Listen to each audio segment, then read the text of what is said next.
State College with more. Chris. Tanya, it's a dark and gloomy day here on Penn State's campus, and not simply because of the weather. Joe Paterno's passing has left this campus in a state of mourning and of grief. Now, I spoke with Koch Funeral Home, who is handling Paterno's services, and they informed me that the public will be able to pay their respects before a private family funeral service on Wednesday. The Paternos finalizing the services today, coordinating with the university. The first of two public viewings will take place tomorrow at the Pasquarella Spiritual Center, located directly across the street from the Paterno Library. And then on Wednesday, another viewing session will be held there. Thursday, a memorial service honoring Paterno will take place at the Bryce Jordan Center. People I've spoken to are thankful for the opportunity to pay their respects because most believe a big part of Penn State died yesterday as well.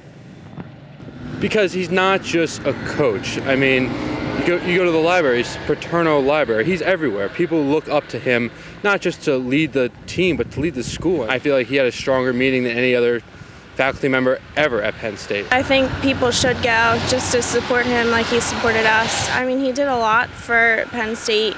So much has happened to him, and then he comes right back and donates more money right away. Paterno's left an indelible mark on the university and so many lives, and beginning tomorrow at the Pasquarella Spiritual Center, a 10-hour viewing session will be held beginning at 1 p.m. And on Wednesday, another viewing will begin at 8 a.m. and lasting 4 hours. Following that, a private funeral service with family and loved ones will take place. And speaking with the funeral home, they have not contacted a cemetery. The Paternos will figure out where his final resting place will be in the near future. Reporting with the Center County Mobile Newsroom in University Park, Chris Fischer, CBS21 News. People were lined up this morning.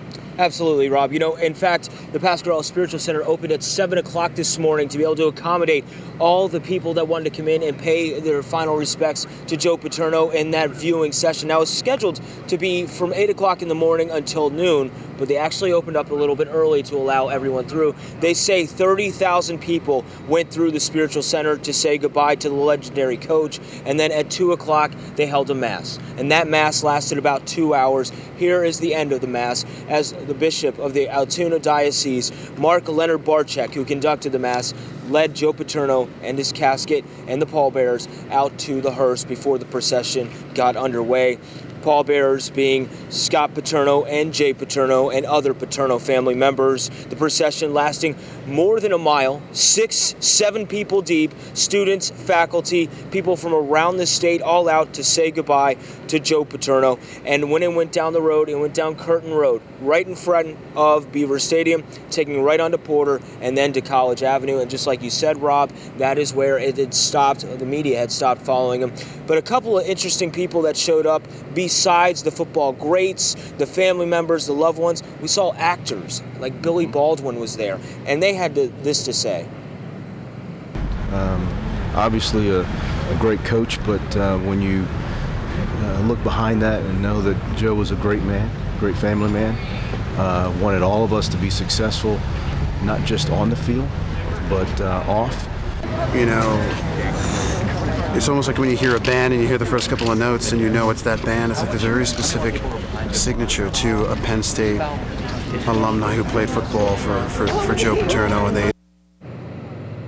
And there is that reverence here at Penn State for Joe Paterno. And tonight, his picture still up on the scoreboard at Beaver Stadium. The lights will be left on until Friday at dawn, the rest of the time here at Beaver Stadium while we're still here covering it for CBS 21 News. And Jay Paterno just tweeted a little bit ago. He was in awe and in shock how many people turned out to say goodbye to his father. He thanks every single one of them.